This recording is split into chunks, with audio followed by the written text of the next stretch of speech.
ওই ধমক আমি দেওয়ার সঙ্গে সঙ্গে শয়তান অজ্ঞান হয়ে পড়ে যাবে।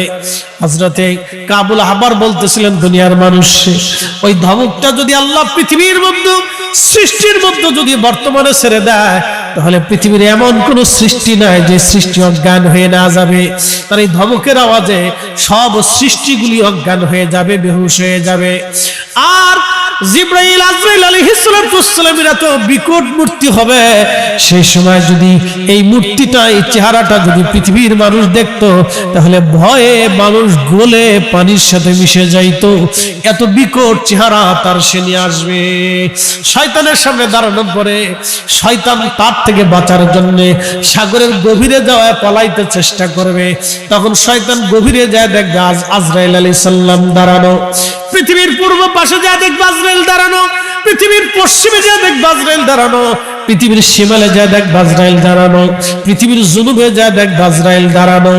তখন শয়তানকে আমার রব, আমার আল্লাহ যে আসমান থেকে যেখান থেকে নামাইয়া যে দুনিয়ার যেইখানে ফেলাইছিলেন, আল্লাহর বেহেশত থেকে তারাই দিয়া দুনিয়ার যেইখানে ফেলে দিয়েছিলেন, শয়তান ওইখানে যাওয়ার পরে ৭০,০০০ জাহান্নামের ফেরেশতারা তাকে ঘিরে ধরবে।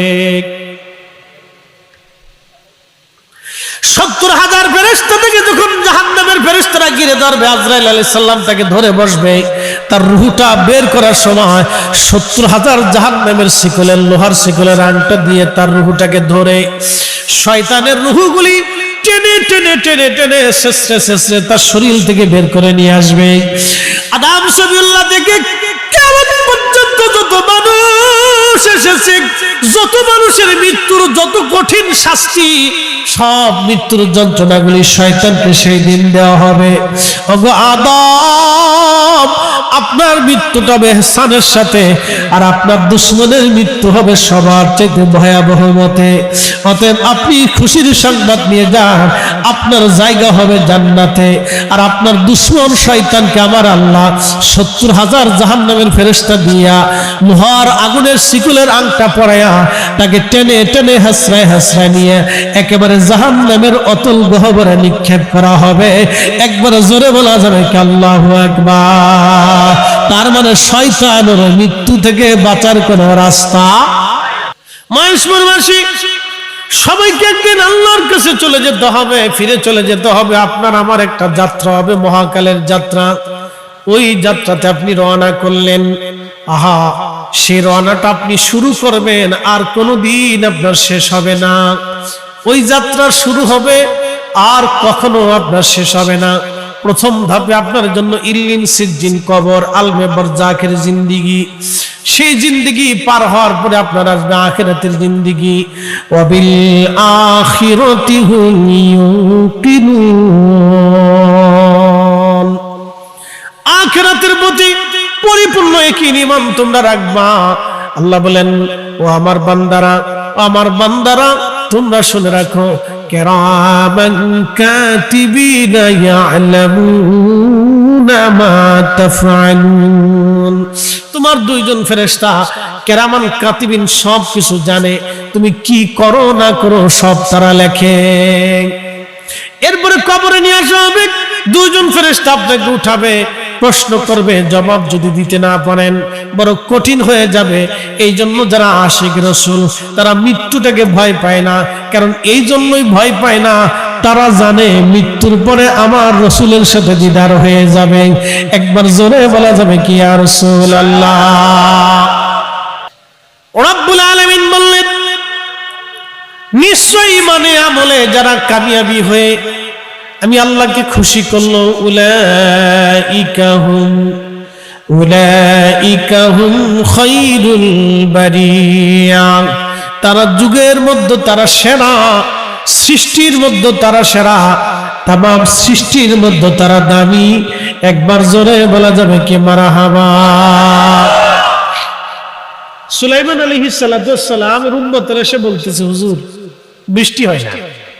হযরতে নবী সুলাইমান আলাইহিস সালাম বললেন, আমার উম্মতরা তোমরা আসো, আমরা বড় প্রান্তরে একত্রিত হয়ে জমায়েত হয়ে আমরা সালাতুল ইস্তিসকার নামাজ পড়ি। আমরা নামাজ পড়লে আমার রব খুশি হয়ে আশা করি বৃষ্টি দিবে। উম্মতরা রওনা করলেন, হাজার হাজার ফিলিস্তিনবাসী নিয়ে নবী সুলাইমান আলাইহিস সালাতু ওয়াস সালাম রওনা হলেন। প্রিয় উপস্থিতি, হযরত সুলাইমান আলাইহিস সালাতু ওয়াস সালাম উম্মতের বহর নিয়ে রওনা করলেন। হাজার হাজার লক্ষ লক্ষ উম্মত নিয়ে যখন সুলাইমান আলাইহিস সালাম মাঠের দিকে রওনা, এমন সময় সুলাইমান আলাইহিস সালাম দেখে একটা ব্যাঙ তার দুইটা পায়ের উপরে ভর দিয়া, ব্যাঙের সামনে দুইটা হাত আল্লাহর দরবারে বাড়াই দিয়া ব্যাঙে কান্দে আর কয়, আল্লাহ মাখলুক বানাইছো, পানি ছাড়া বাঁচতে পারি না। আল্লাহ আমরা উভয় স্তরের প্রাণী, জাঙ্গাও বাসি পানিতেও বাসি, আল্লাহ পানি নাই, পানি যদি না দাও তোমার ব্যাঙ মাখলুক বড় কষ্ট হইতেছে, আল্লাহ পানি দাও। এ মুসলমান খুব মনোযোগ দিবেন। বরুড়াবাসী, মহেশপুরবাসী, হযরত সুলাইমান নবী দেখে ব্যাঙ দুই হাত আল্লাহর আকাশে বাড়াই দেয়া কাদের বলে, হে রব বৃষ্টি দাও, আল্লাহ বৃষ্টি দাও, পানি ছাড়া বাঁচতে পারি না, আল্লাহ বৃষ্টি দাও, আল্লাহ বৃষ্টি দাও। ব্যাঙ আল্লাহর দরবারে হাত বাড়ায় বাড়ায় কাঁদে। জোরে বলেন না মারহাবা।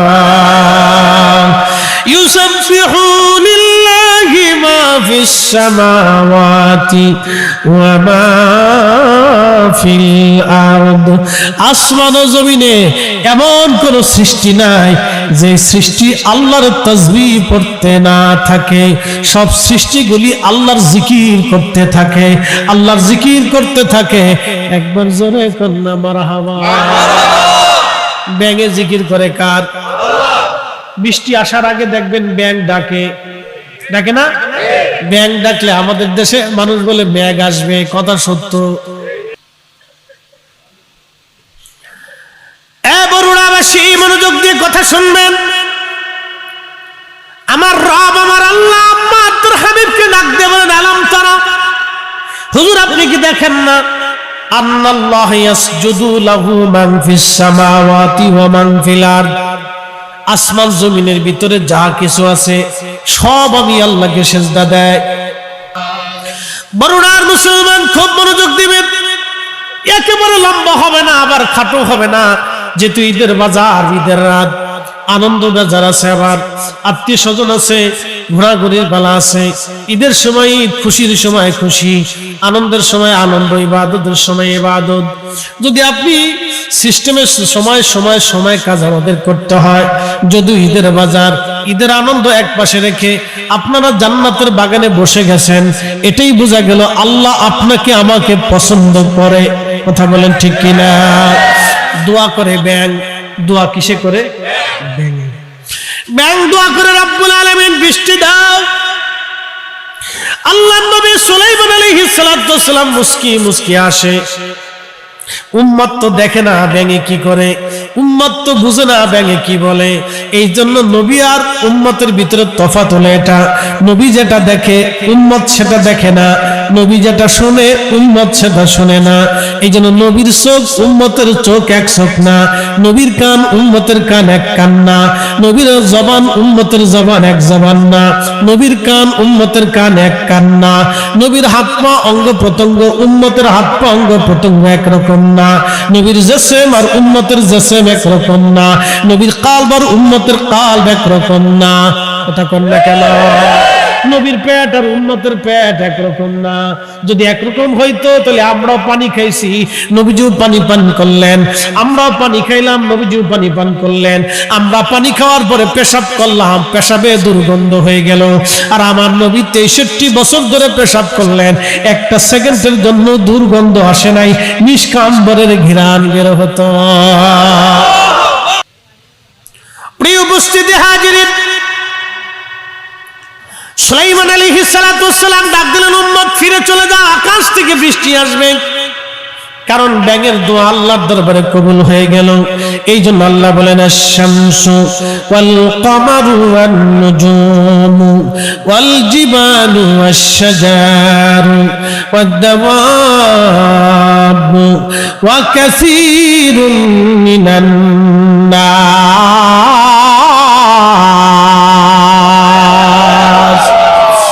আল্লাহ ডাক দিলেন, সূর্য আমারে সিজদা দেয়, নক্ষত্রগুলি আমাকে সিজদা দেয়, চাঁদ আমারে সেজদা দেয়, পাহাড় আমাকে সেজদা দেয়, এবং গাছ তরুলতা পাতা আমাকে সেজদা দেয়। এবারে পরে আল্লাহ ডাক দিয়ে বলেন দাওয়াবু, তামাম পৃথিবীর যত প্রাণীকুল আছে সব প্রাণীকুল আমাকে সেজদা দেয়, এবং মানুষ হতে কিছু মানুষ আমারে সেজদা দেয়, সব মানুষ আমারে সেজদা দেয় না।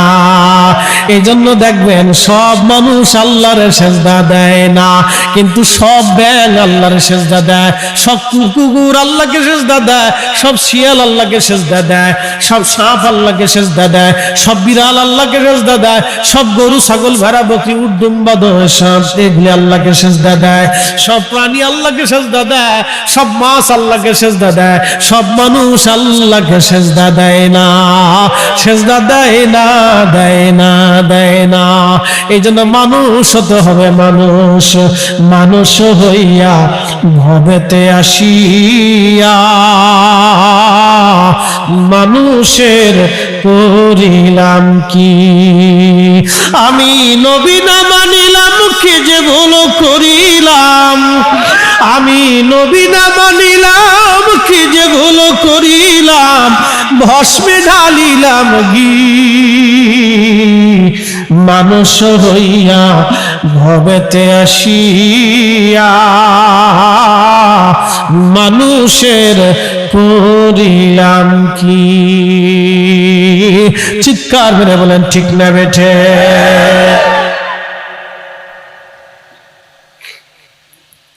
সমগ্র সৃষ্টিগুলি আল্লাহর জিকির করে, আল্লাহর ইবাদত করে, আল্লাহর আইন মানে। শুধুমাত্র মানব জাতি আল্লাহর আইন মানতে চায় না, মাটি আল্লাহর জিকির করে। এই জন্য মাটি দিয়ে যদি ঢিলা কুলুপ করতে হয়, ঢিলা কুলুপ করার আগে 3 বার তারে টোকা দিতে হয়। এই মাসালা জানেননি? টুকা দিতে হয়, কারণ এই মাটিটা টুকা দেওয়ার পরে জিকির বন্ধ করবে, তারপরে আপনার মল আপনার আবর্জনা তারে দিয়ে পরিষ্কার করবেন। মুসলমান খুব মনোযোগ দিবেন, যে মাটির উপরে বসে আছেন এই মাটি আল্লাহর জিকির করে। আহায় গাছ আল্লাহ জিকির করে, আপনি শোনেন না? গাছ আল্লাহ আল্লাহ আল্লাহ আল্লাহ জিকির করে, আপনি শোনেন না? কিন্তু আমার রাসূল শুনতেন, গাছ আল্লাহর সেজদা দেয়, গাছ আল্লাহ জিকির করে। আমার নবীর কানে বাড়ি লাগতো, আমার নবীর রাডারে ধরা পড়তো, পাহাড় আল্লাহকে সেজদা দেয়, পাথর আল্লাহকে সেজদা দেয়। এই জন্য নবীজি রাস্তা দিয়ে যাওয়ার সময় বলতেন ওয়ালাইকুম আসসালাম। সাহাবীরা বলল হুজুর সালাম দিল কে? জবাব আপনি দিয়ে দিলেন। নবীজি বললেন সাহাবীরা রে, ওই পাথর আমাকে সালাম দিছে। প্রিয় উপস্থিতি হাজিরিন মনোযোগ দিবেন। আল্লামা ইমাম যাহাবী রাহমাতুল্লাহ আলাইহি তারিখুল ইসলামের ভিতরে একটা ঘটনা তিনি লিখেছেন। হযরত ইমাম বুখারী রাহমাতুল্লাহ আলাইহির জমানাতে হযরত ইমাম বুখারী রাহমাতুল্লাহ আলাইহি ইন্তেকাল হয়ে গেল। ইমাম বুখারীর তো নাম শুনেছেন, বর্তমান উজবেকিস্তানে বাড়ি ওনার।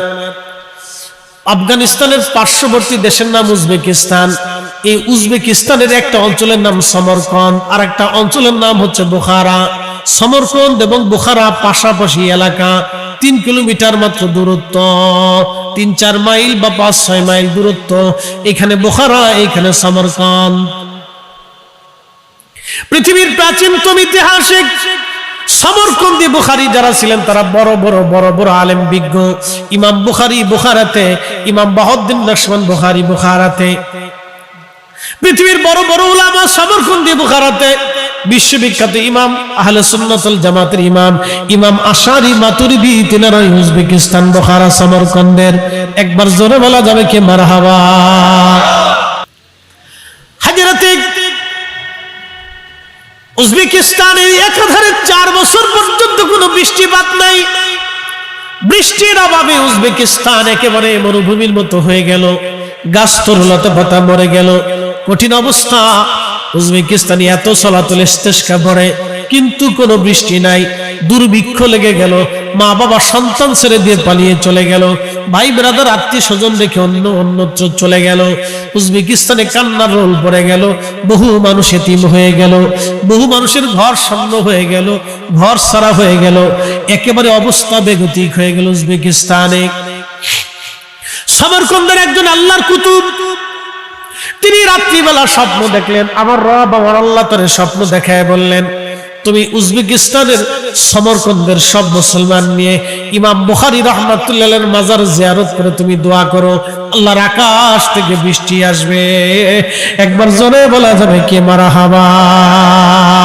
এ ওলি আল্লাহর বাংলাদেশ, শহীদ গাজীর বাংলাদেশ, রহম করো আল্লাহ, রহম করো আল্লাহ। বন্ধুগণ আমার, হযরত ইমাম বুখারী রাহমাতুল্লাহ আলাইহির মাজার জিয়ারত করলে দোয়া কবুল হবে। এই স্বপ্ন যখন দেখলেন আল্লাহর কুতুব, তখন সমরকন্দের যিনি কাজিল কুজাত ছিলেন, প্রধান বিচারপতি ছিলেন, তার কাছে যে বললেন, আপনি তো শহরের বিচারপতি, তাহলে আপনি অনুমতি যদি দেন, আমি সমরকন্দের সব মুসলমান নিয়ে, বুখারার মুসলমান নিয়ে আমি ইমাম বুখারীর মাজার জিয়ারত করে আল্লাহর কাছে দোয়া করতে চাই। আল্লাহ গত রাত আমাকে স্বপ্ন দেখিয়েছেন। প্রিয় উপস্থিতি হাজিরিন, সাইয়েদনা হযরত ইমাম বুখারী রাহমাতুল্লাহ আলাইহির মাজার শরীফে সমরকন্দ আর বুখারার মুসলমান একত্রিত হলেন। একত্রিত হওয়ার পরে সময় মিলে তারা জিয়ারত শুরু করে দোয়া শুরু করলেন। ইমাম শামসুদ্দিন জাহাবি রাহিমাহুল্লাহ তিনি তারিখুল ইসলামের মধ্যে তিনি লিখতেছেন, ঠিক এমন সময় আল্লাহর আকাশে মেঘ জমে গেল, আল্লাহর আকাশ থেকে অজর দ্বারা বৃষ্টি নাজিল শুরু হয়ে গেল। একাধারে 7 দিন পর্যন্ত বৃষ্টি নামলো, 1 মিনিটের জন্য বৃষ্টি বন্ধ হয় নাই। একবার জোরে বলা যাবে কি আল্লাহু আকবার। এইভাবে যুগে যুগে অসংখ্য ঘটনা যদি বর্ণনা করি, রাতের পর রাত চলে যাবে, দিনের পর দিন চলে যাবে, আল্লাহর ওলিদের আলোচনা কখনো শেষ হবে না। কারণ আল্লাহ নিজেই তার ওলিদের আলোচনা কোরআনে করেছেন, আল্লাহ নিজেই ওলিদের আলোচনা কোরআনে করেছেন, আল্লাহ নিজেই তাদেরকে কবুল করেছেন। আমার রব আল্লাহ নিজেই তাদেরকে মর্যাদা মর্তবা দিয়েছেন। এটা আমরা দেই না, ওলি আমরা নির্বাচন করি না, ওলি আমার রব, আমার আল্লাহ, আমার মাওলা নির্বাচন করে। কথা বলেন ঠিক কিনা? ভোট দিয়া প্রধানমন্ত্রী বানানো যায়, কিন্তু ভোট দিয়া ওলি বানানো যায় না। নির্বাচন করে প্রতিনিধি নির্বাচন করা যায়, মেম্বার বানানো যায়, চেয়ারম্যান বানানো যায়, এমপি মন্ত্রী বানানো যায়, কিন্তু ওলি বানানো যায় না। এটা নির্বাচন দেওয়া হয় না, এটা আল্লাহ যাকে কবুল করে আল্লাহ তার ওলি বানায় নেয়। আল্লাহ সবাইরে ওলি বানায় না, আর আল্লাহ যারে ওলি বানায় নেয়, দুনিয়ার মানুষ 1000 বছর চেষ্টা করলেও তার সম্মান নষ্ট করতে পারে না। কথা কোন ঠিক কিনা? মৌমাছির দলেরা নবীজির সামনে দিয়ে উড়ে উড়ে যায়। নবীজি ডাক দিলেন, মৌমাছি দাঁড়াও। গুনগুন করে সালাম দেয়, ইয়া রাসূলুল্লাহ কেন আমাদেরকে ডেকেছেন? মৌমাছি বলো, তোমরা বিভিন্ন ফুল থেকে মধু সংগ্রহ করে নিয়ে একটা চাকের মধ্যে জমা করো। মৌমাছির দলেরা বলো, মধু কেমনে হয়? বলে, ইয়া রাসূলুল্লাহ কোন ফুলের মধু মিষ্টি, কোনটা তিতা, কোনটা নোনতা, কোনটা টক, কোনটা পাইনছে। সব ফুলের মধুগুলি আমরা সংগ্রহ করি, শুধু সংগ্রহ করি না, চাকের মধ্যে নিয়ে জমা করে রাখি। হুজুর জমা করলে হয় না, যখন জমা করে আপনি নবীর শানে দুরূদ শরীফ পড়তে থাকি, ওই দুরূদের কারণে আমার আল্লাহ মধুকে মধু বানায় দেয়। হ্যাঁ, একসাথে বলেন আল্লাহু আকবার। না না, হাত উঁচু করে বলেন ইয়া রাসূলুল্লাহ। দুরূদ কি চলবেনি? চলবেনি? চলবেনি? মৌমাছিরা কি দুরূদ একা একা পড়ে না সবাই পড়ে? তাহলে আমরা কি একা একা পড়বো না সবাই পড়বো? তো মৌমাছির বেদাত হলো না, আমরার বেদাত কি? তেরো বেদাতের ফতোয়ার গোষ্ঠী কি? কি কথা কর না কেন? বেদাতের ফতোয়ার গোষ্ঠী কি? দুরূদ চলবে কি চলবে না? সালাম চলবে কি চলবে না? চলবে। খালি সব আজারে ফতোয়া দিয়ে মুসলমান শেষ করে বলেছে। মাঝে মধ্যে গল্প শুনি, এক লোক প্যান্ট কিনছে, তার 2 ইঞ্চি লম্বা, স্ত্রীকে বললো 2 ইঞ্চি কাটতে কমাই দাও।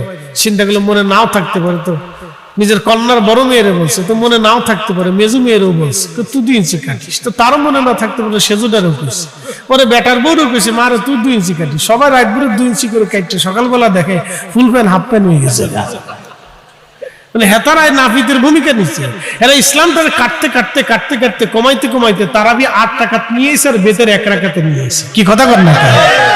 যত পারতেছে খালি কমাইতেছে, শুধু কমাচ্ছে কমাচ্ছে, নাপিতের ভূমিকায় আসছে। কি সুন্দর! শয়তানে হাসে, বাপ তোদের মতো সিটার থাকতে আমার আর কোনো চিন্তার কারণ নেই। ও সব মহাসমুদ্রের আটলান্টিক মহাসাগরের মাঝখানে শয়তানের সিংহাসন। ওর রাজত্ব কিন্তু দুনিয়াতে না, শয়তানের রাজত্ব হচ্ছে মহাসাগরের গভীরে, আটলান্টিক মহাসাগরের একবারে গভীরে, যেখানে মানুষ যেতে পারে, পৃথিবীর কোনো জাহাজ যেতে পারে না।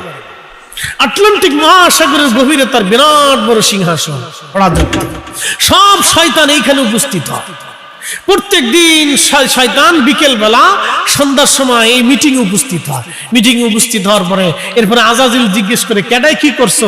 সবাই সবার হিসাব দিয়ে দেওয়া। আজকে তো লক্ষ লক্ষ শয়তান তখন হিসাব দেয়, উস্তাদ আজকে আমি একটা মসজিদে যাবার লাগছিল, হাতের নামাজ থেকে ফিরাইয়া ওই চার দোকানে বসাই দিছি, বিড়ি টানাই দিছি, আর রাজনৈতিক গল্পের ভিতরে ভেজাই দিচ্ছি। আর একটা উস্তাদ আমি আজকে একটা কাজ করছি। বলে কি কাজ করছিস? একটা মাদ্রাসা যাইতেছিল, ওটাকে বসাই দিয়ে টেম্বারি খেলাইতে, গুলটি খেলাইতে ভেজাই দিচ্ছি। আর উস্তাদ আমি আর একটা কাজ করছি। বলে কি কাজ করছো? বলে আরেকটা রোজা রাখতে চাইছিল, আমি হাতারে রোজা টোজা রাখছি, সেরি টিরি খাইছি, এরপরে বুলাই টুলাই দিয়া আমি তারে একবারে বুঝাই দিয়া সালার হোটেল সালাদ দিনের ভিতরে ঢুকাই দিয়ে খাওয়াই দিচ্ছি, তো রোজা ভাঙাই দিচ্ছি। বলে আরেকটা গেল, উস্তাদ আমি আজকে একটা কাজ করছি। বলে কি কাজ করছো? আজকে আমি মানব সমাজের ভিতরে একটা ভেজাল বাঁধাই দিছি। বলে কেমন ভেজাল? স্বামী স্ত্রীর ভিতরে ঝগড়া বাঁধাই দিছি, এলাকায় এলাকায় ভেজাল বাঁধাই দিছি। বলে কেমন ভেজাল? আমি যাইতেছিলাম, সারাদিন কাজ পাই না, বিকেল বেলা চিন্তা করলাম আমি একটু হাট বাজারে ঘুরে আসি। তো হাট বাজারে যাই দিয়ে একবারটা বসে বসে মিঠাই বেচতেছে, তুমি আস্তে করে আঙ্গুলটারে মিঠাইয়ের ভিতরে ঢুকাইছি, ঢুকে কিছু মিঠাই লিয়ে রাস্তা দিয়ে হাইটে যাইতেছি। যাওয়ার সময় দেখলাম রাস্তার পাশে একটা বাড়ি, বাড়ির বারান্দায় দেখলাম একটা আয়না ঝোলানো, আমি আস্তে করে আয়নার ভিতরে মিঠাই লাগাই দিছি। তো মিঠাই খাওয়ার জন্য পিঁপড়ি আইছে, পিঁপড়ারে ধরার জন্য টিকটিকি আইছে, টিকটিকিরে ধরার জন্য পাশের বাড়ির বিড়াল আইছে। থুক করে বিড়ালে লাভ দিয়ে টিকটিকিরে থাবা মারছে, টিকটিকিও পড়ছে, আয়নাও ভাঙিয়ে গেছে। আয়নাও ভাঙছে, আয়নার মালিক লাঠি নিয়ে এসে বিড়ালরে ফিটাইছে, বিড়ালের মালিক লাঠি নিয়ে এসে আয়নাওয়ালারে ফিটাইছে। দুইজনের ফিটাফিটিতে দুই পরিবারের ফিটাফিটি, দুই পরিবারের ফিটাফিটিতে দুই ফাড়ার ফিটাফিটি, দুই ফাড়ার ফিটাফিটিতে দুই গ্রামের ফিটাফিটি, এমন ফিটাফিটি লাস্টে কে কারে ফিটা, কি জন্য ফিটায় কেউ কইতে পারে না। কি কথা কর না কেন? বাংলাদেশের মারামারি এইরকমই। আমার ফরিদপুরে মারামারি লাগছে, আপনার সিঙ্গারা লোক একটা সিঙ্গারার দাম কত? 5 টিয়া। 5 টিয়ার সিঙ্গারা নিয়ে ফিটে ফিটি সারা শহরে মারামারি, কে কারে মারে শেষে কেউ কইতে পারে। 5 টিয়ার সিঙ্গার, এই হলাম আমরা ফিটে ফিটি। শয়তানে তখন আজাজিলে, তুই আসলটা করে দিয়েছিস, তুই আমার অরিজিনাল ছাত্র, তুই অরিজিনাল ছাত্র, তুই আসলটা করছিস, ফিতনা বাঁধাই দিছিস, ফাসাদ বাঁধাইছিস, অশান্তি বাঁধাইছিস। শুনে যান, 1400 বছর ধরে এদেশে ইসলাম আল্লাহর ওলিরা এনেছেন, আল্লাহর ওলিরা এদেশে কালেমা দিয়েছেন, নামাজ দিয়েছেন। উনারা যেইভাবে নামাজ দিয়েছেন আমরা সেইভাবে পড়ি, উনারা যেইভাবে দুরূদ শিখিয়েছেন আমরা সেইভাবে পড়ি, উনারা যেইভাবে মুনাজাত শিখিয়েছেন আমরা সেইভাবে করি, উনারা যেইভাবে জিকির শিখিয়েছেন আমরা সেইভাবে করি, উনারা যেইভাবে কবর জিয়ারত শিখিয়েছেন আমরা সেইভাবে করি, উনারা আমাদেরকে যেইভাবে বায়াত শিখিয়েছেন আমরা সেইভাবে বায়াত মানি, উনারা যেইভাবে আমাদেরকে মাযহাব শিখিয়েছেন আমরা সেইভাবে মাযহাব মানি, উনারা যেইভাবে আমাদেরকে ইলম শিখিয়েছেন আমরা সেইভাবে ইলম শিখেছি, উনারা যেইভাবে আমাদেরকে দ্বীন দিয়েছেন আমরা সেইভাবে দ্বীন দিয়েছি। নতুন করে কেউ যদি আইসা আমাদেরকে ভুল বুঝাইয়া অন্যদিকে ডাইভার্ট করতে চায় তাহলে বুঝতে হবে এরা ফাসাদ সৃষ্টিকারী, এরা শয়তানের দালাল। হাত উঁচা করে বলেন ঠিক না বেঠে?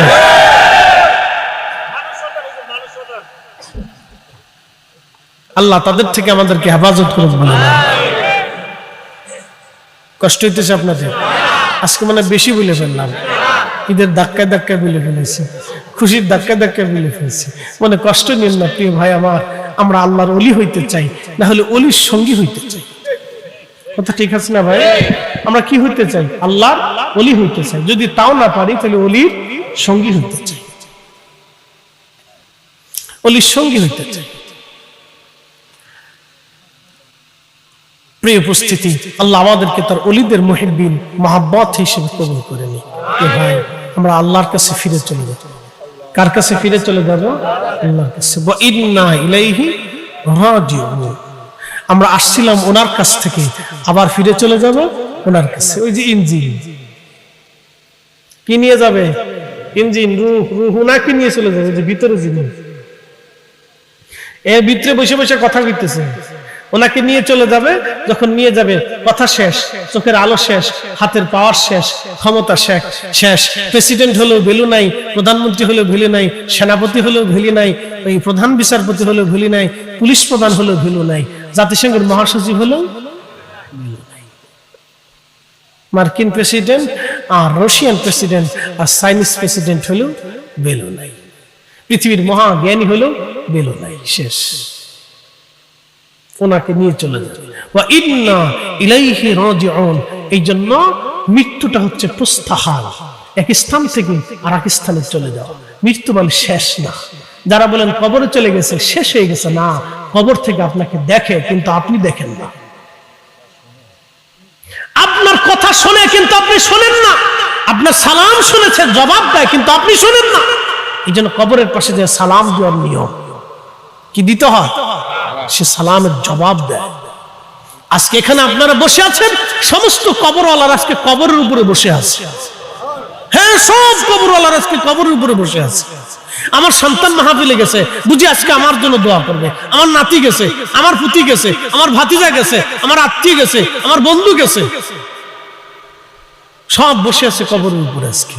ওরা হয়তো আমার জন্য দোয়া করবে, যারা দোয়া করবে তাদের জন্য তারা দোয়া করে, আর যারা দোয়া না করে চলে যায়, হায় আফসোস, তোদের জন্য খুব কষ্ট করে জমি রেখে আসলাম, জীবনটাই বৃথা হয়ে গেল, আমাদের জিন্দেগিটাই কষ্ট চলে গেল, তোরা নাফরমান, দোয়া না করে চলে গেল, শেষ। এই জন্য যে দোয়া মানে না সে আখিরাত মানে না, যে দোয়া মানে না সে খবর মানে না, যে দোয়া মানে না সে নবীর সুন্নত মানে না, যে সুন্নত মানে না সে মূলত নবী মানে না। কি কথা কন না? কথা ক্লিয়ার। এই জন্য তারা বেদাত বাতি নাম দিছে, আমরা বেদাত। কি আশ্চর্য, কি আশ্চর্য! প্রিয় বড়রা, খুব মনোযোগ দিবেন, লম্বা বাড়াবো না। মূল আলোচনার পয়েন্ট আমি শেষ করে দিয়েছি। এখন আপনাদেরকে কবরের দিকে নিয়ে চলে গেলাম, কারণ ওইখানে আমাদের সবাইকে চলে যেতে হবে একদিন। একদিন মাটি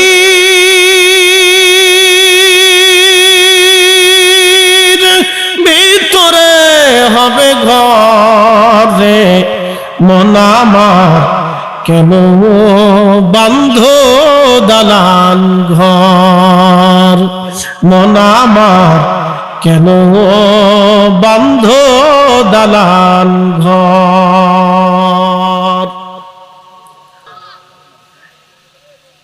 যেহেতু আলোচনা আসছে, তো ছোট্ট করে মুক্তাসার একটু বলে দিয়েছে। আমি বহুবার বলছি, তারপরেও বলি। ইলমুদ্দিন একটা কাঠ মিস্ত্রি, লেখাপড়া নাই, শিক্ষা দীক্ষা কিচ্ছু নেই। তো সে তৎকালীন জমানাতে এক লেখককে হত্যা করলো। তার নাম এক হিন্দু লেখক, সে একটা বই লিখছিল, রঙ্গিলা রসুল। এই বই লিখে সে আল্লাহ রসুলের সামনে কুচ্ছা রটনা করেছিল, নবীজির চরিত্র নিয়ে বাজে বাজে কথা বলেছিল। তো তখন সে ইলমুদ্দিন কাঠ মিস্ত্রি যুগাইল, চিন্তা করলো, হয় আমি বাঁচবো না হয় ও বাঁচবো। আমার রসুলের সামনে এত বড় অপমান, এটা কি করে বরদাস্ত হয়? এশকে রসুলে কলিজা তার জিন্দা হয়ে গেল। সে একটা ছোট্ট ছুরি কিনলো, দুই পাশের ধারালো একটা ছোট্ট খঞ্জর, খঞ্জরটা কিনে কোমরের ভিতরে বেঁধে সুন্দর করে সে সুদূর পাকিস্তানের লাহোর থেকে দিল্লি চলে আসলো।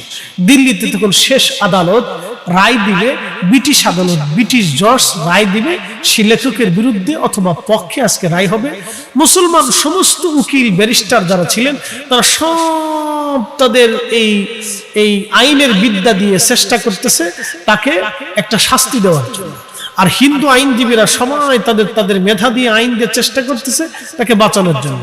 কোর্টের মধ্যে আইনের লড়াই চলতেছে, দুই পক্ষের বাক বিতণ্ডা চলতেছে, যুক্তি উপস্থাপন চলতেছে, দলিল আদিল্লা দেওয়া চলতেছে। ইলমুদ্দিন জিজ্ঞেস করলো, অমুকরে চিনো? বলে হ্যাঁ চিনো। বলে কি থাকে? ভিতরে ভিতরে যা জিজ্ঞেস করলো, লেখকটাকে? বলে ওই যে দেখো।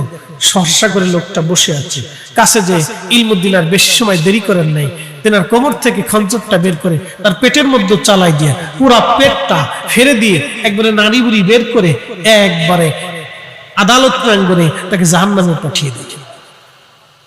আল্লাহু আকবার বলে, আরো জোরে বলে, না না আরো হ্যাঁ জোরে বলে।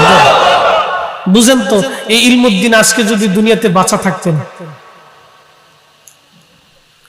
তাহলে শানে রাসালাতে যারা গুস্তাকি করে তাদের জিব্বা কেটে দিতেন। আসতে বলেন কেন, জোরে বলেন। কি কেটে দিতেন? জিহ্বা কেটে দিতেন। তো ইলমুদ্দিনের বড় অভাব হয়ে গেছে। তো ইলমুদ্দিন নারী বুড়ি বের করে দিল, জাহান্নামে চলে গেল বেচারা। বেশি দেরি হয়নি, পুলিশ ধরে ফেললো, ব্রিটিশ পুলিশ। আদালত ভিন্ন দিকে প্রবাহিত হল। এখন মুসলমান আইনজীবীরা ইলমুদ্দিনকে বাঁচানোর জন্য উঠে পড়ে লাগলো। হিন্দু আইনজীবীরা ইলমুদ্দিনকে ফাঁসিতে ঝুলানোর জন্য এখন আবার তারা তাদের আইন দিয়ে চেষ্টা শুরু করলো। এখন আইনের ধারা চলে গেল ভিন্ন দিকে।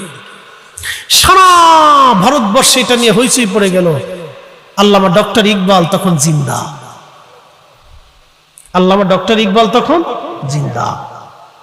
মনোযোগ দেন। শেষ কোর্ট, বিচারক আজকে রায় দিবে, কালকে রায় দিবে। আজকে সন্ধ্যার সময় ইলমুদ্দিনের আইনজীবীরা ইলমুদ্দিনের সাথে দেখা করার জন্য, শেষ সাক্ষাতের জন্য তিনারা জেলখানায় গেলেন। ইলমুদ্দিনকে সামনে নিয়ে বলেন, ইলমুদ্দিন, তোমাকে আমরা অন্তত এই সময়ে ফাঁসির রশি থেকে বাঁচিয়ে দিতে পারবো, কিন্তু একটা কথা বলতে হবে। তোমাকে বিচারক যদি জিজ্ঞাসা করে তুমি কেন হত্যা করছো, বলে ভুল হয়ে গেছে, আমার ওই সময় মাথায় কাজ করতে ছিল না, আমি করে ফেলছি। আর কোনো কথা বলতে হবে না, আমরা তোমাকে যে কোনো মূল্যে ফাঁসি থেকে বাঁচাবো। আচ্ছা বলেন, ইলমুদ্দিন কি বাঁচার জন্য মেরেছে না মরার জন্য মেরেছে? সে কি বাঁচার জন্য মেরেছে না শাহাদাতের জন্য মেরেছে? আহা, একসাথে বলবেন আল্লাহু আকবার। তার ছুরি চালানোটা কি নিজের জন্য না রসুলের জন্য? তার ছুরি কেনাটা কি নিজের জন্য না রসুলের ইজ্জতে? তার জিন্দেগি সে বরবাদ করতেছে কি নিজের জন্য না নবীর জন্য? নবীর জন্য। ইলমুদ্দিন মুস্কি হাসি দিল। আইনজীবীরা সুন্দর করে বুঝাইয়া চলে গেল।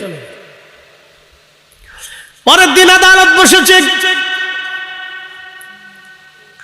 সমস্ত তর্ক বিতর্ক শেষ, সবাই সবার যুক্তি উপস্থাপন করলো। বিচারক বলল, আমার কথা এখন আমি আসামিকে জিজ্ঞেস করব, তারপরে রায় হবে। বিচারক জিজ্ঞেস করলো ইলমুদ্দিন, বলে হ্যাঁ। তুমি কি এই লেখককে হত্যা করেছো? বলে হ্যাঁ। কেন হত্যা করেছো?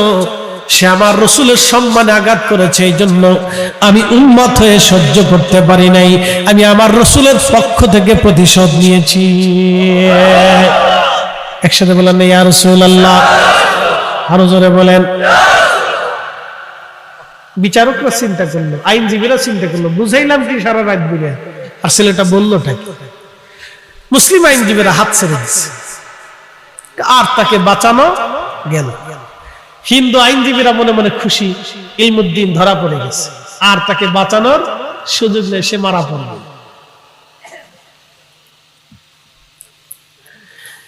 আদালত থেকে ফাঁসির রায় দিয়ে দিল। আইনজীবীরা ইলমুদ্দিনকে বলল, ইলমুদ্দিন, তোমাকে কালকে বললাম কি আর তুমি আজকে বললা কি? ইলমুদ্দিন ডাকতে বলতেছে, আইনজীবীরা, আমি কালকে তোমরা আমাকে বুঝাইছো, কিন্তু শুনে রাখো, কালকে রাত্রিবেলা আমার রসুলের সাথে আমার স্বপ্নে কাল দেখা হয়ে গেছে। আমার নবী আমাকে স্বপ্নে এসে বলে গেছে, ইলমুদ্দিন তুমি চলে আসো, কালকে আমরা দুইজনে একসাথে জান্নাতের ভিতরে হাউজে কাউসারের পানি কালকে দুইজনে আমরা একসাথে পান করব, জান্নাতে একসাথে কালকে খাওয়া দাওয়া করব। একসাথে বলেন আল্লাহু আকবার। ইলমুদ্দিন ডাক দেখে আইনজীবীরা, আরে আইনজীবী, আমি যার জন্য আজকে ফাঁসির মালা গলায় দিলাম, তিনি আমাকে জান্নাতের সুসংবাদ দিয়েছেন। যার প্রেমের মালা গলায় দিয়েছি, তার জন্যই ফাঁসির মালা গলায় দিয়েছি। অতএব আমি মিথ্যা বলবো কি করে? তিনি আমাকে জান্নাতের সুসংবাদ দিয়েছি, আর কিছু সময় পরেই তো তার সাথে আমি জান্নাতে মিলিত হব। এই জন্য ইলমুদ্দিন শুধু মুস্কি মুস্কি হাসতেছিল, তার অন্তরে কোনো পেরেশানি ছিল না। চিৎকার মেরে বলেন, আমার রাসূল আছে না? এখন আপনার আমার অন্তরে চোখে যদি না থাকে, তাহলে আপনার অন্তরের চোখের দোষ। রসুলের জায়গায় রসুল আছে, এটা আপনি দেখেন না, সেটা আপনার আমার চোখের দোষ, অন্তরের দোষ, বুঝের দোষ, ইমানের দোষ। প্রিয় উপস্থিতি, এগুলো হলো সাচ্চা সাচ্চা কথা, একবার পরিষ্কার জিন্দেগি। ইলমুদ্দিনকে ফাঁসির কাস্টে নিয়ে যাওয়া হয়, তো তখনও মুস্কি মুস্কি হাসি। তার যিনি বিচারক তিনি জিজ্ঞেস করলেন, ইলমুদ্দিন হাসো কেন? বলে হাসবো না তো কাঁদবো নাকি? যার জন্য ফাঁসির গলা রশি গলায় দিচ্ছি, কিছু সময় পরেই বেহেশতে তার সাথে আমার সাক্ষাৎ হবে। প্রেমের আকর্ষণে হাসতেছি, কিছু সময় পরেই দিদার হবে। এই জন্য যারা আশিকে রাসূল তারা মৃত্যুকে ভয় পায়, তারা জানে মৃত্যুর পরেই আমার আল্লাহ নবীর সাথে কি হবে? দিদার হবে। কি হবে? দিদার হবে। তো ভয় আছে? মৃত্যু কি শেষ হয়ে যাওয়া? মৃত্যু মানে আরেকটা শুরু। মৃত্যু মানে কি? আরেকটা শুরু। মৃত্যু মানে শেষ। এই জন্য যারা শহীদ হয় তারা ভয় পায় না, কারণ শাহাদাতের পরেই তার জন্য আল্লাহর বেহেশত খোলা, দিদারের রব খোলা। এই জন্য যারা আল্লাহর পথে শহীদ হয় তারা ভয় পায় না, তারা শাহাদাতকে বরণ করে না, আলিঙ্গন করে যে কিছু সময় পরেই আমার আল্লাহর সাথে দিদার হবে। ওদের ভয়ের কোনো কারণ নেই। এই জন্য মৃত্যু মানে শেষ হয়ে যাওয়া, মৃত্যু মানে আর একটা জিন্দেগি শুরু হওয়া। এই জন্য যারা মৃত্যুটাকে পছন্দ করে তারা মুমিন, যারা মৃত্যুকে অপছন্দ করে তারা কুমিন। যারা মুমিন না তারা মৃত্যুকে ভয় পায়। হাই হাই হাই হাই, মরে গেলে আমার ছেলে সন্তানের কি হবে? ছেলে সন্তানের তো আপনার চিন্তা না। আপনি যেখানেই পালান মৃত্যু থেকে পালাইতে পারবেন? অবশ্যই না। আপনি যত মহাসাগরের নিচে যান মৃত্যু থেকে পালাইতে পারবেন না। এমনকি আজরাইল শয়তান, তারও মৃত্যু হবে। আজরাইল নিজের মৃত্যু নিজে নিয়ে দিবে, শয়তানের মৃত্যু হবে। শয়তানের মৃত্যুটা কেমন হবে এই কথাটা বলে আপনাদের মাঝ থেকে বিদায় নিচ্ছি। একসাথে বলেন আল্লাহু আকবার। না কষ্ট হতেছে আপনাদের? আচ্ছা, শয়তানের মৃত্যু 5 মিনিটের পরে বলতেছি। শয়তান কিভাবে মারা যাবে? আদম আলাইহিস সালাতু ওয়াস সালাম ইন্তেকাল করতেছে, এসে আল্লাহকে বলেন, ইয়া রাব্বি, আমার দুশমন আজকে বড় খুশি হবে। আদম আলাইহিস সালামের দুশমন কি? শয়তান। আমার দুশমন আজকে অনেক বড় খুশি হবে, আমি দুনিয়ার থেকে চলে যাচ্ছি আমার সন্তানদেরকে দেখে। সে অনেক বড় খুশি হবে। আল্লাহ আপনি তাকে একটা প্রতিশ্রুত দিবস পর্যন্ত তাকে সুযোগ দিয়েছেন, অর্থাৎ কিয়ামত পর্যন্ত আপনি তাকে হায়াত দিয়েছেন। আল্লাহ সে কিয়ামত পর্যন্ত বেঁচে থাকবে, কিন্তু আজকে আমি আপনার কাছে চলে যাচ্ছি। আল্লাহ আমার সন্তানদেরকে রেখেই চলে যাচ্ছি। তখন আল্লাহ ডাক দিলেন, আদম তোমাকে আমি আমার বেহেশতের সুসংবাদ দিচ্ছি, কিন্তু শয়তানকে আমি কঠিন শাস্তি দেব। তখন আজরাইল আলাইহিস সালাম আদম সফিউল্লাহর পাশে। ফিরে যাব কার কাছে? একসাথে বলতে হবে, কার কাছে? এখন কি নিয়ে যাবেন? কদ্দুর দই, চিড়ে মুড়ি, টাকা পয়সা, সোনা দানা, জমি জমা, বাড়ি গাড়ি, এগুলি নিয়ে যাওয়ার কোনো সুযোগ আছে? দুইটা জিনিস নিতে হবে, 1 নম্বরে ঈমান, 2 নম্বরে আমল। জোরে বলেন 1 নম্বরে কি? ঈমান। জোরে বলেন 1 নম্বরে কি? 2 নম্বরে কি? এর বাহিরে যা কিছু চেষ্টা করেন সবকিছু বৃথা। আল্লাহ রাসূল বলছেন, তুমি যেটা খাও এটা তোমার, তুমি যেটা পরনে পরো এটা তোমার, তুমি যেটা আল্লাহ রাস্তায় দান করো এটা তোমার। বাদ বাকি তোমার মৃত্যুর সাথে সাথে তোমার আর কিচ্ছু নাই। তোমার স্ত্রী পুত্র পরিজন তোমার তাড়াতাড়ি কবরে দেওয়ার জন্য ব্যস্ত হয়ে যাবে। Jamuna group, Bashundhara group, Square company, Beximco, বড় বড় কোম্পানি, ইন্ডাস্ট্রি গ্রুপের মালিক বাংলাদেশে যারা আছে, হাজার হাজার কোটি টাকার মালিক, মরে যাওয়ার পরে সন্তানরা 6 মাস ঘরের ভিতরে রেখে দেয়, একবারে সাথে সাথে বের করে নিয়ে চলে আসে। বাস্তবতা থেকে বলতেছি, আহা, যে বিছানার চাদর দিয়ে তাকে ঢেকে রাখা হয় সেই বিছানার চাদর আর সন্তান আর স্ত্রী ব্যবহার করে না, ডরায়, ভয় পায়। এটা লাশের সাথে জড়ানো ছিল। আহা, কি দাম আপনার, আর এখন আপনি বেদামি হয়ে গেলেন। শুধু রুহুটা চলে যাওয়ার মাত্র দেরি, শুধু এটা চলে যাবে, চলে যাওয়ার পরে পাগড়িটারও দাম থাকবে। যে খাটিয়ার মধ্যে আপনার শোয়াই রাখা হবে, ঘর থেকে তাড়াতাড়ি বের করে উঠানে নিয়ে চলে আসা হবে, ঘরের মধ্যে রাখা হবে না। আর আপনার প্রাণপ্রিয় স্ত্রীকে যদি বলা হয়, বিবি সাহেবা 40 বছর স্বামীর সাথে সংসার করেছেন, আজকে এই রাতটা আপনার স্বামীর সাথে অন্ধকার ঘরে এই রুমের ভিতরে লাশের পাশে একটু বসে পাহারা দেন, স্ত্রী জীবনেও দেবে না। আস্তে কনকে জোরে বলে। তাহলে ওই স্ত্রীর প্রেমে পড়িয়া অন্যায় করে সুদ খাওয়া, ঘুষ খাওয়া, অন্যের টাকা অন্যের সম্পদ মারি দিয়ে কোনো লাভ। যে সন্তান আপনি বলতেছেন, ওই সন্তানকে বলেন, বেটা তুমি আজকে তোমার বাপের লাশ পাহারা দাও, সারা রাত্রে বসে বসে ওই সন্তানের পাহারা দিবি। যদি বলেন করোনা আসার পরে মানুষ সন্তান চিনেছে, কি কথা কন না কেন? করোনা আসার পরে সন্তান চিনে গেছে। আরে বাবার লাশের পাশেও সন্তান জানা যায় নাই ভয়ে, যদি করোনায় ধরে, কি কথা কন না কেন? তো দুনিয়ার করোনার ডরে যদি সন্তান আপনার লাশের পাশে না যায়, তো কিয়ামতের ময়দানে আপনি তারা খুঁজে কেমনে পাবেন বলে? তো যাকে পাবেন তিনি নবী, গোলামি করলে নবী করতে হবে। হয়তো তোমরা বলেন ঠিক না বেঠে? যাকে পাবেন তিনি নবী, যাকে পাবেন তিনি নবী, গোলামি করলে নবীর করতে হবে, ভালোবাসলে নবীকে বাঁচতে হবে, ইত্তেবা নিয়ে নবীর নিতে হবে, উনার আদর্শ নিজের জীবনে বাস্তবায়ন করতে হবে। কথা কোন ঠিক কিনা? বলি জীবনে লাভ, সাকসেস, নতুবা জিন্দেগি বৃথা। রসুলের গোলামি করে যান, নবীর গোলামি করে যান, রসুলের জন্য সব করে দিয়ে যান। এই মাদ্রাসাটা আল্লাহ রসুলের জন্য, সাথে বলেন না মারহাবা। ছেলেরা কোরআন পড়বে, আপনার একটা টাকাও এই কোরআনের খেদমতে চলে যাবে। ওটা কোরআন পড়বে, আপনার পূর্বপুরুষরা কবর থেকে নেকি পাবে, আপনি চলে যাবেন কিন্তু কোরআন কবরে যাবে না। আপনি কবরে চলে যাবেন কিন্তু নেকি বন্ধ হবে না, নেকি চলমান থাকবে, চলমান থাকবে, নেকি বন্ধ হবে না। প্রিয় ভাই আমার, ওরা কোরআন পড়বে, আপনি কবর থেকে কোরআনের নেকি পেতে থাকবে, আপনার একটা টাকা নষ্ট হবে। এখানে এক আপনি একটু দোয়া করে দেন। উম্মতরা বলল হুজুর বৃষ্টি নেই, দেখুন এখন বৃষ্টি হইতেছে না। বাংলাদেশে যদি একাধারে 4 বছর বৃষ্টি না হয়, তাহলে পদ্মা, যমুনা নদী শুকায় যায়। একাধারে যদি বাংলাদেশে 4 বছর বৃষ্টি না হয়, তো পদ্মা, যমুনা, মেঘনা কি হবে? শুকায় যায়।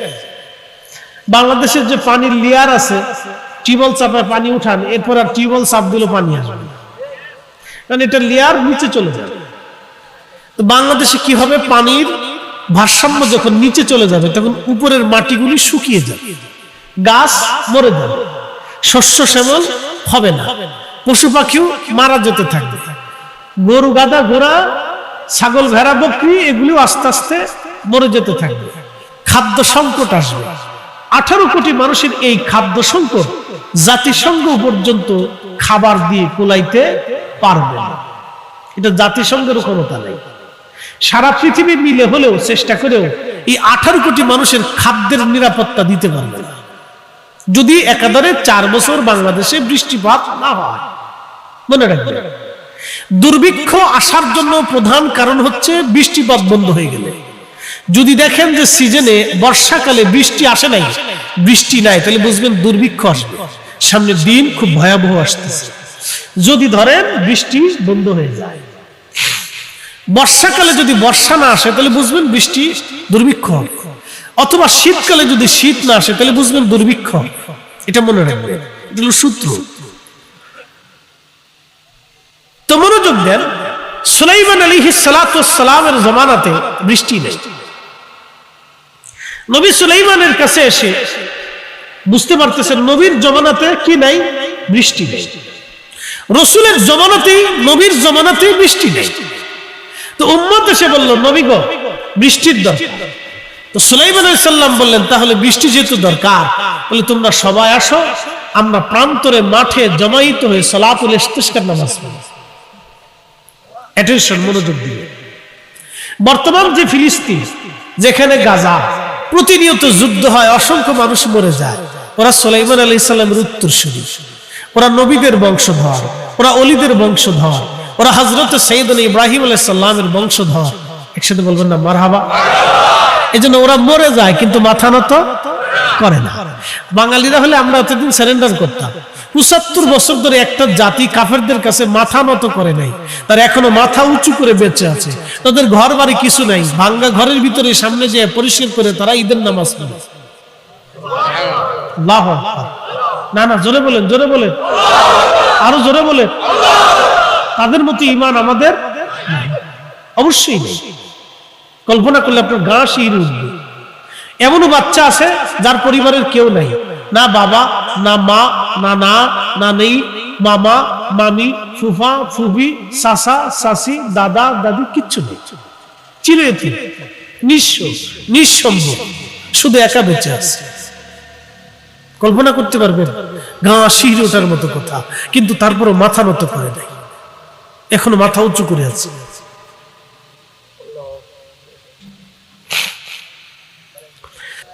একসাথে বলুন সুবহানাল্লাহ।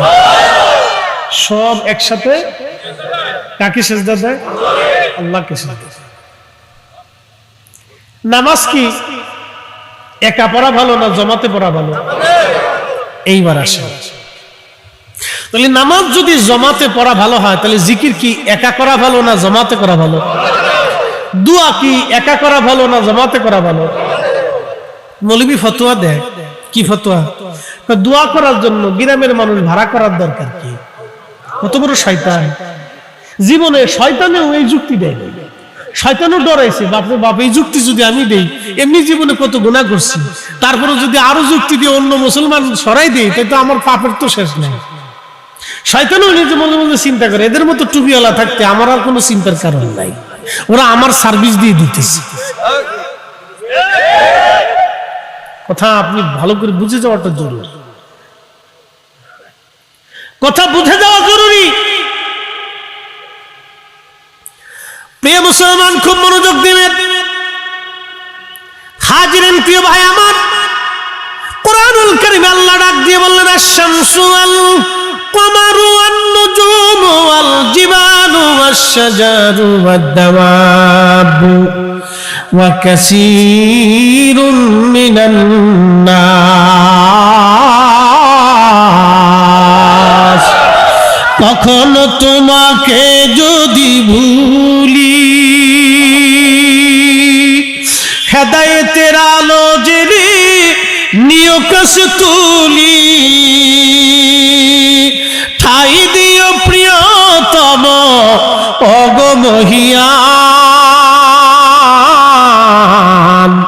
তুমি রহমান, তুমি মেহেরবান, অন্ধ গাহে না শুধু তোমার গুণগান, অন্ধ গাহে না শুধু তোমার গুণগান, বুঝেও বুঝে না তবু শান।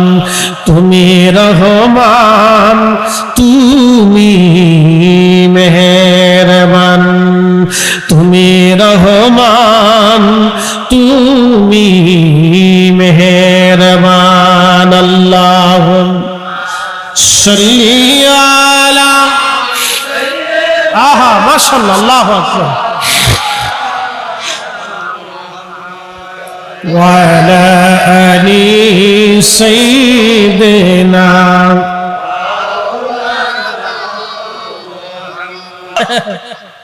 যে বুঝে না তারে কেমনে বুঝাবে? কি কথা ঠিক আছে না? যে প্রেম বুঝে না তার সাথে তো প্রেম করা যায় না। যে হাকিকত বুঝে না তার কাছে হাকিকতের কথা বলা যায় না। আপনি এখন সামান দুনিয়ার যত বানর আছে সব 1,00,000 বানর আইনে সামনে মাইক চালাই দিয়ে যদি ওয়াজ করেন, ও কি করবে? ও তো গাছে ফালাবে, লাফাবে, ও তো ওয়াজ বুঝে না, ও কলা বুঝে। ওরা কলা দিবেন ও খুশি। কি কথা কর না, ও চিনে কলা, তোর সামনে ওয়াজ করে তো লাভ নাই। তো আমার দেশে কিছু মানব রূপী বানর আছে যাদের সামনে ইশকে রাসূলের কথা বললে তারা চিন্তা করে সব বেদাতি। কি কথা কর না কেন? আপনারা কি বলে? বেদাতি। তা আমরা বেদাতি বলতেই থাকবো, ওর সাথে আমাদের কিছু আসে যা না। প্রিয় উপস্থিতি, খুব মনোযোগ দিন। মুসা সুলাইমান আলাইহিস সালাতু ওয়াস সালাম তিনি মুস্কি মুস্কি হাসেন। তখন উম্মতরে বললেন, তোমরা দাঁড়াও। বলতেছে ফিরে চলো, নামাজ পড়া লাগবে না, দোয়াও করা লাগবে না, দোয়া কবুল হয়ে গেছে। বলে হুজুর নামাজও পড়লাম না, দোয়াও করলাম না, কবুল কেমনে হলো? তো ফিরে চলো, আকাশ থেকে বৃষ্টি হয়। তোমাদের আগেই এক ব্যাঙে হাত বাড়াই দিয়া কাঁদতেছে, আল্লাহর কাছে পছন্দ হয়ে গেছে, আল্লাহ বৃষ্টি দিয়ে। কিসের দোয়া? কিসের দোয়া? কিসের দোয়া? ব্যাঙের দোয়া। এই জন্য ইচ্ছা করে ব্যাঙ মারবেন না, গরু গাধা পিটাবেন না, কুত্তা বিলাই মারবেন না, পশু পাখি মারবেন না, কষ্ট দিবেন না অনিচ্ছা সত্ত্বেও। আবার কি বিনা প্রয়োজনে কোনো গাছের ডাল ভাঙবেন না, একটা পাতাও ছিঁড়বেন, একটা পিঁপড়া বিনা কারণে হত্যা করবেন না। মনে রাখবেন, ওরা জিকির করে আল্লাহ। কার জিকির করে? আল্লাহর জিকির করে। ওরা আল্লাহকে সিজদা দেয়, ওরা আল্লাহর আইন মেনে চলে। যদি ওরা আল্লাহর আইন না মানত তাহলে আপনি পৃথিবীতে বসবাস করতে পারতেন না। কুত্তা আল্লাহর আইন মেনে চলে, এই জন্য আপনার বাড়ি পাহারা দেয়। যদি চিন্তা করেন যে কুত্তা দিয়ে পাহারা দেবো না, শিল ধরে নিয়ে আসি, তো বন থেকে শিল ধরে নিয়ে আসেন। ওরা প্রত্যেকদিন সকালবেলা মুরগি, দুপুরবেলা গরুর গোশত, রাত্রিবেলা বোনা গরুর কলিজা দিয়ে একটানা 6 মাস খাওয়ান, এরপরে সারি দিয়ে কারণ শিয়াল মুরগি পাহারা দেয়, ও মুরগি নিয়ে পলাল। মানে আল্লাহ ওর জন্য হালাল করে দিয়েছে, তুই বান্দারা আমার বান্দার মুরগি চুরি করে খাবি, এটা তোর লাগে হালাল। আল্লাহ ওরা হালাল করে দিছে। আর কুত্তরে আল্লাহ দিছে তোর ফসা কলা যাই খাবার দিবি, আমার বান্দার বাড়ি ভাড়া দিবি, বেইমানি করবি না। এই জন্য কুত্তা বেইমানি করে না, কিন্তু মানুষ বেইমানি করে। কুকুর বেইমানি করে না, ও আল্লাহর আইন মানে, ও আল্লাহর আইন মানে। একমাত্র মানুষ আল্লাহর আইন মানে না। কথা কর না কেন? একমাত্র মানুষ আল্লাহর আইন মানে, সব সৃষ্টি আল্লাহর আইন মানে। এই জন্য নবীজি আর আমরা এক, জোরে বলেন এক, এক না, চিরসত্য। যারা এক বানাইতে চায় তারা বাতিল, আকীদাগত তারা বেদাতি। কি কথা বলেন না কেন? বাতিল, আকীদাগত কি বেদাতি। বেদাতি আমরা না, আমরা বেদাতি কেটে তুলছি। আমরা দেশে আমরা ই বানাই দিচ্ছি, রোহিঙ্গারা আমরা দেশে এসে এখন আমরা একত্র চলে যা, আমরা অরিজিনাল বাঙালি। কি কথা কর না? যেমন ইসরায়েলিরা, ওরা ফিলিস্তিনে ঢুকে আমরা অরিজিনালের দেশে, কিন্তু ওরা হলো বারেকটা রোহিঙ্গাদের মতো। এখন ফিলিস্তিনিদেরকে মাইরিয়া জায়গা জমি দখল করে এখন ওরা হয়েছে অরিজিনাল, ফিলিস্তিনিরা হয়েছেন ছন্নছাড়া। ধরেন 50 বছর 500 বছর পরে রোহিঙ্গারা আমরা ফিডাইয়া বাংলাদেশ থেকে বের করে গুলো তোরা চলে যা, এদেশে অরিজিনাল নাগরিক আমরা। তখন আমরা কান্দা লাগবে যে হাই হাই হইলোটা কি, ওদেরকে জায়গা দিয়ে আমরা কি বিপদে বললাম। হতে পারে, কি কথা কর না কেন? হতে পারে না? বিশ্ব রাজনীতি বড় ভয়াবহ। ইসরায়েলিদেরকে অস্ত্র শস্ত্র, শিক্ষা দীক্ষা, মেধা সব কিন্তু আমেরিকা পশ্চিমারা দিচ্ছে। ওরা ইসরায়েলের অস্ত্র শস্ত্র, টাকা পয়সা সব দিছে, এখনো দেয়।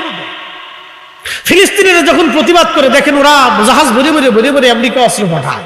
এই জন্য কয়েকদিন আগে আল্লাহ আমেরিকার এমন আগুন ধরাই দিছে যে ওরা যতটুকুন পর্যন্ত গাজার বোমা মেরে হত্যা করছে, শেষ করছে, আল্লাহ পাক 4 দিনের আগুন দিয়ে ওদেরকে একবারে সেই পরিমাণে দুলে একবারে মাটির সাথে মিশিয়ে দিয়ে দিচ্ছে। একসাথে কোন আল্লাহু আকবার না, আরো জোরে বলেন আল্লাহ। আরো দিনের সামনে আসতেছে, একটু অপেক্ষা করেন। আমেরিকায় যারা আছে তাদের বাংলাদেশে চলে আসতে হবে, কারণ এটা গরিব হয়ে যাবে, ফকির হয়ে যাবে, বেশি দিন টিকবে না। কারণ 100 বছর পর্যন্ত ক্ষমতা থাকে, এরপরে আর ক্ষমতা থাকে না। এগুলো আস্তে আস্তে আস্তে আস্তে ডিমোশন হবে। ওরা অত্যাচার করছে, বহু অত্যাচার করছে। আফগানিস্তানের লক্ষ লক্ষ মানুষ হত্যা করছে, ইরাকের 4 লক্ষ মানুষ হত্যা করছে, লেবাননে হত্যা করেছে, সিরিয়াতে হত্যা করেছে, ইয়ামানে হত্যা করেছে, পৃথিবীর বহু দেশে ওরা হত্যা করেছে। বহু মুসলমানের রক্ত জড়িয়েছে, বহু মুসলমানের দেশে গৃহযুদ্ধ লাগিয়ে দিয়েছে। ওদের রাজনীতি পলিসি খুব ভয়াবহ। ওদের স্বার্থের টান পড়লে সে দেশে গৃহযুদ্ধ ওরা লাগাই দিবে। রাশিয়া ইউক্রেনের সাথে যুদ্ধ লাগাই দিয়ে রাশিয়ারে ব্যস্ত করে রাখছে। ওরা খুব সিটা, খুব মারাত্মক। ওরা যে সরকারি আসুক একই নীতি, সিস্টেম একই রকম। ওরা ওদের স্বার্থ ছাড়া অন্য কিচ্ছু বুঝে না। আপনার বাংলাদেশ ওরা গৃহযুদ্ধ লাগাই দিবে, তাতে কিচ্ছু আসা যায় না, তাদের কিচ্ছু আসা যায় না। এই জন্য পশ্চিমাদের নীতি খুব ভয়াবহ নীতি, খুব মারাত্মক। প্রিয় উপস্থিতি, খুব মনোযোগ দিবেন। যেহেতু জমিন আউলিয়া ইকরামের জমিনের জন্য আল্লাহর ওলিদের কথা বলতেছি, মনোযোগ দিয়ে কথা শুনে যান। ব্যাং আল্লাহ দোয়া করলেন, দোয়া কবুল হয়ে গেল। একসাথে বলা যাবে কি মারহাবা? ব্যাঙের দোয়া কবুল হয়ে গেল। ও বন্ধু, পশু পাখিদের দোয়া কবুল হয়, আল্লাহ সৃষ্টির মাখলুকদের দোয়া কবুল হয়ে যায়। আপনার বাড়ির গরু, গাধা, ঘোড়া, ছাগল, উট, দুম্বার দোয়া কবুল হয়ে যায়।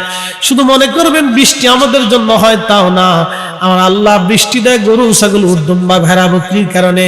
আপনার বাড়ি রিজিক আল্লাহ দেয়, আপনার গরু ছাগলের জন্য আল্লাহ রিজিক দেয়। গরু বলে রব্বুল আলামিন, যদি আমার মালিককে খাবার না দাও, অর্থ না দাও, আমার মালিক আমারে কি খাওয়াবে? আল্লাহ আমার মালিকের দান খেতে ধান দাও, যাতে আমি তোর বিচিনি খেয়ে বাঁচতে পারি। একবার জোরে বলেন না মারহাবা। আল্লাহ রব্বুল, জোরে বলেন রব্বুল। একজন দিয়ে আরেকজন দিয়ে পরিচালনা, এটা হলো আল্লাহ। আল্লাহ একটা দিয়ে আরেকটার পরিচালনা করে, এটা হলো আল্লাহ।